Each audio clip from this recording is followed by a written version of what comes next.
Aloha, friends. I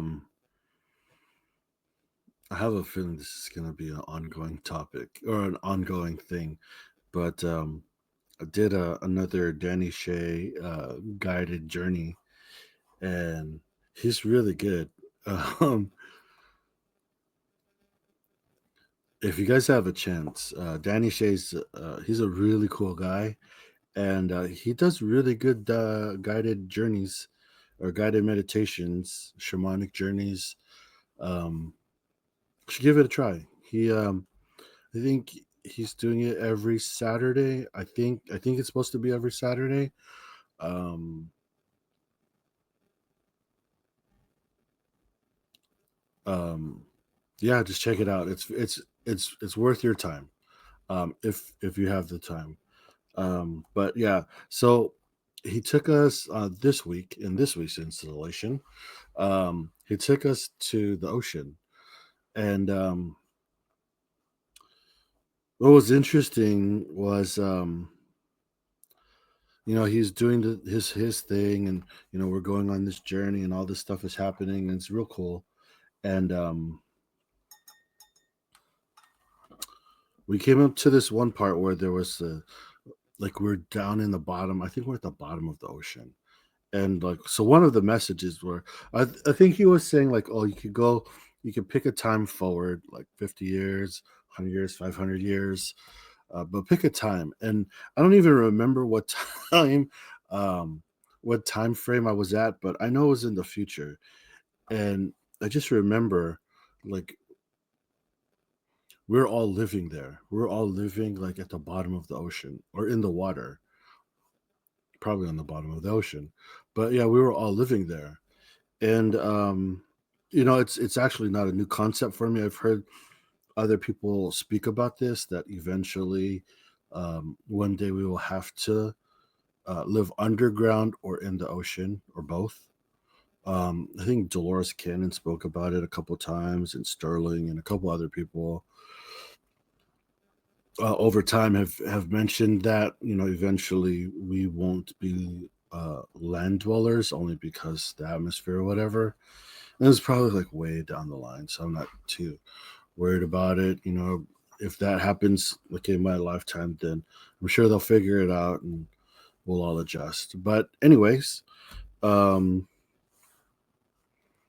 yeah, we as a civilization, we're all living in the water, and I just remember coming up to, like, there was like the uh, bioluminescent like fish or like something, whatever it was, and I, you know, it caught my eye because it's like pitch black and it's neon, and so like I started to go to this bioluminescence, and it was very interesting because right away, very clearly, I saw a ripple in the water, and that ripple pushed the bioluminescence away. And right away, I started to think, well, that's weird. Why would this ripple happen and it push the bioluminescence away? And um, right away, like instantly, I got a message. Well, it was given to me that our expansion pushes them out. Our expansion into their environment pushes them out of their own environment. Um, and then the that's what I got from the bioluminescent fish or whatever it was. I just remember it was a like a dancing light. It almost looked like an aurora borealis, but in the water. Not as big, it wasn't like the whole like ocean or something. It was like a little thing. But yeah, it was kind of like kind of like an aurora borealis, just like a wavy neon line, and I'm talking to it. And yeah, so that was the message. Like, your expansion um, pushes us out. And then it said that it's always been this way. Um, it's what it said, it's always been this way, and it's the way of the planet. Um, and so the way I took it was, you know, uh, about like our growth as like a civilization, right? And then we expand and we move and we migrate, and you know, um, over time that's how it worked, right? Like we started in one spot, and then for whatever reason, because we blew it up or exhausted the resources or our quest for more, um, pushed us west or wherever, north, east, south, whatever. But it right away, right away it made me go to two places, was the Pilgrims, and how they pushed the natives out, the Native Americans out, and their expansion created the United States. And then the other one that hit me right, it was like, it's really strange because when you get these hits, like, it's like a rush of information. you know I can see it clearly as like a movie playing out inside of me, but then the knowledge that comes with it is like instantaneous. Like, you get like a story in a half a second. And it's just interesting because it's like, wow, how can I process all of that so quickly? But like, outside of meditation, I can't do that.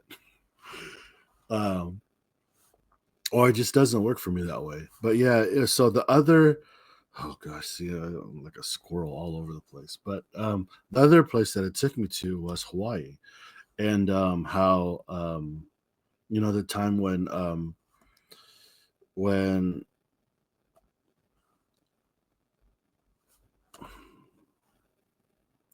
when people came and started to like take over the island, and then eventually, uh, the businessman Dole took over the island from Queen Liliuokalani. But I guess it was a good representation of what the bioluminescence was trying to tell me. So maybe that's why they showed it to me.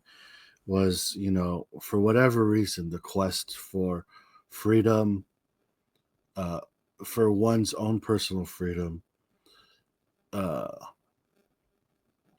impacts somebody else's personal freedom, and then eventually the takeover happens. And, you know, it's kind of ugly. Well, it's not kind of, it is ugly. And it's unfortunate that these things happen.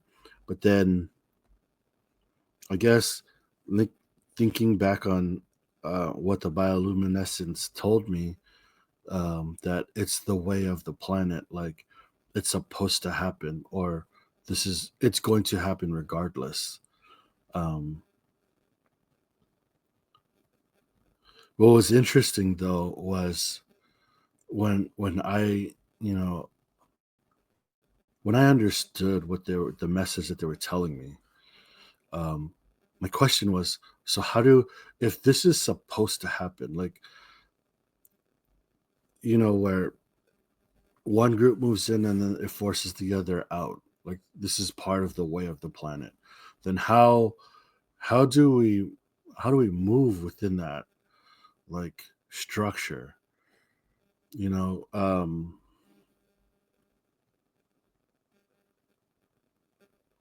because expansion does need to happen, but how it happens is up to us, right? So eventually everybody's going to move to a spot where there's nobody, right? And or where there's less body, and then it forces the old body out, or their struggle, because my abundance is now lack or less. um So it's interesting, you know, that I got all of this in like in the form of a second. And then so when I understood the message, then I asked the question, so how do we move forward with this if it's supposed to be this way? And the answer that I got was humility. Um, but is that enough, right? Like, I mean, I just think of Annie Bear. You know, she's so like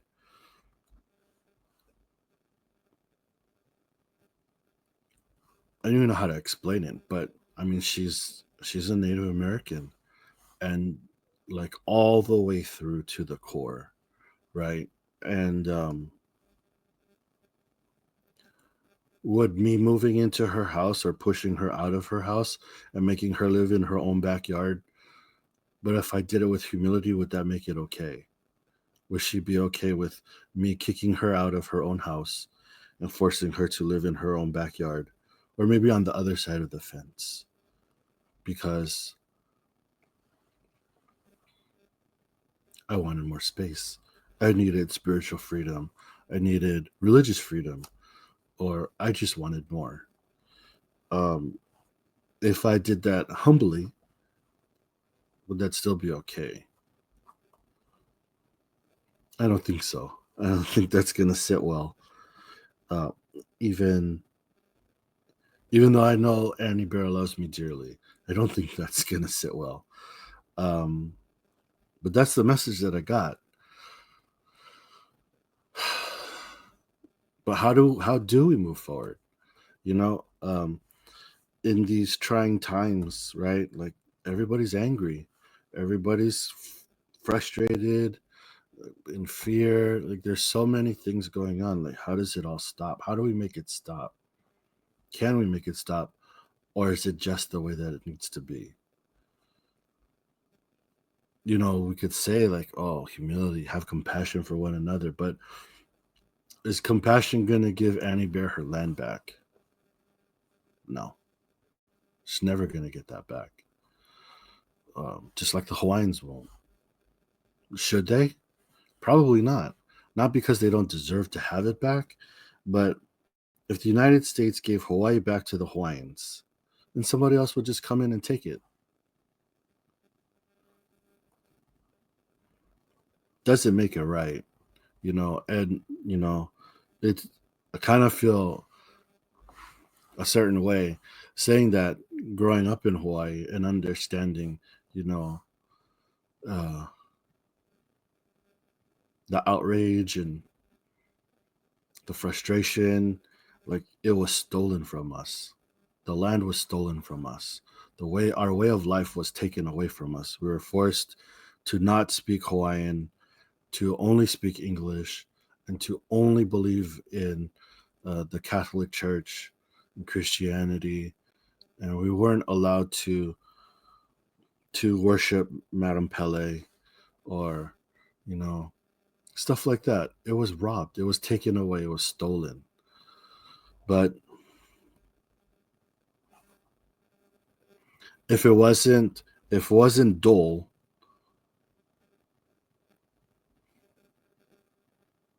it would have been somebody else, right? Somebody else would have taken it. We didn't have the means to protect ourselves or fight back, or, you know, even that sounds weird because you shouldn't have to fight.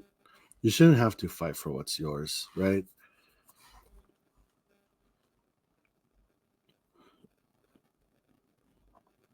I think like in these two instances, you know, could there have been a way for us to coexist, like with the expansion? So like when the pilgrims came and everything, like was would there have been a way for the Native Americans to have their, well, see, it's didn't. I mean, even that thought is just separating still. Yeah, I don't know. It's weird, but it's interesting the ripple effect, right? Like one decision has many consequences, right? And so, like going back to to Danny's guided meditation, you know, it's interesting to maybe witness something that I wasn't there for in this body that happened throughout time. You know, the pilgrims taking over, um, the Native Americans, and then America taking over Hawaii. And yeah, I don't know. It's just interesting. Maybe you guys have thoughts, or like, how do we move forward? You know, we're gonna cause an like. I guess one day we'll end up in the ocean, or one day we'll end up underground. Are we gonna push the Lemurians out? Are we gonna push all the fish out? Are we gonna, can we coexist? I don't know. I don't know because our structure is different, right? Animals find a way to coexist with each other, but we can't. And yet they're animals, and we're human. It almost seems the other way around, right? Like we're the animal because we can't coexist. We don't have the ability to live in harmony with each other or with everything around us, nature. But nature does have the ability to live in harmony with each other. It's very interesting. But let me know what you guys think. Danny, thank you. Danny Shay, thank you. You're very good at what you do, and I hope a lot more people find you and your journeys. But thanks, guys. I'll see you on the next one. Let me know what you think, good or bad.